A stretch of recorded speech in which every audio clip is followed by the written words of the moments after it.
Tu penses que tu as une bonne idée, mais tu te demandes si ça vaut le coup de te lancer sans risquer de perdre des milliers d'euros? Ne fais pas comme 99% des personnes qui s'arrêtent à cette étape et parle-en. Beaucoup de personnes viennent me voir avec un projet d'application en me demandant de signer un accord de non-divulgation. C'est un document qui protège le projet en permettant de faire en sorte que ceux qui l'ont signé ne puissent pas partir avec le concept. En général, c'est souvent un red flag, parce que ça montre clairement qu'il est en train de parler de son projet à personne. Si tu gardes ton projet pour toi, tu resteras dans ta bulle. Et une bulle, ça éclate vite. La seule façon de savoir si une idée est bonne, c'est d'en parler aux bonnes personnes. Donc sur la prochaine partie, je vais donner pas mal d'informations. Je vous conseille de sortir un petit cahier et un stylo pour prendre des notes et pouvoir appliquer ensuite ce que je vous dis. Donc, première étape, identifie ta cible. L'objectif, c'est d'identifier les personnes à qui tu vas résoudre ce problème. Quel âge elles ont, quel job elles font, où se trouvent-elles, sur les réseaux sociaux, dans un forum physique. C'est d'avoir le maximum d'infos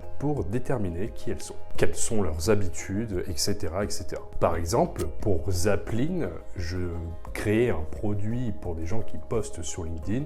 Donc bien évidemment, je suis parti là où j'allais trouver ces personnes-là, sur LinkedIn. Deuxième étape, utilise des outils simples. Tu n'as pas besoin d'un gros budget pour cette étape-là, tu vas utiliser des outils qui vont être gratuits. On va utiliser Tally ou Google Forms pour créer un formulaire sur lequel on va poser des questions. On va leur poser des questions sur leurs problématiques, sur qui ils sont, et on va récupérer ce qui s'appelle de la data. Le formulaire servira à valider les fonctionnalités, les problématiques, et pourra permettre éventuellement de s'inscrire sur une bêta testing. L'objectif, c'est de l'envoyer à un maximum de personnes. Tu utiliseras le moyen de communication que tu jugeras le plus pertinent, par téléphone, par mail, va les voir physiquement.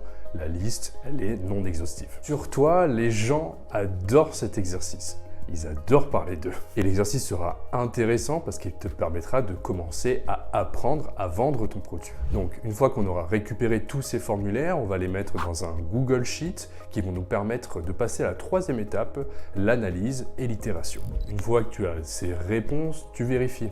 Est-ce que ton idée répond à un problème? Est-ce qu'il y a une demande? Est-ce que des gens sont prêts à payer pour ça? Ces étapes que j'ai validé Zapline avant même d'avoir commencé à le développer.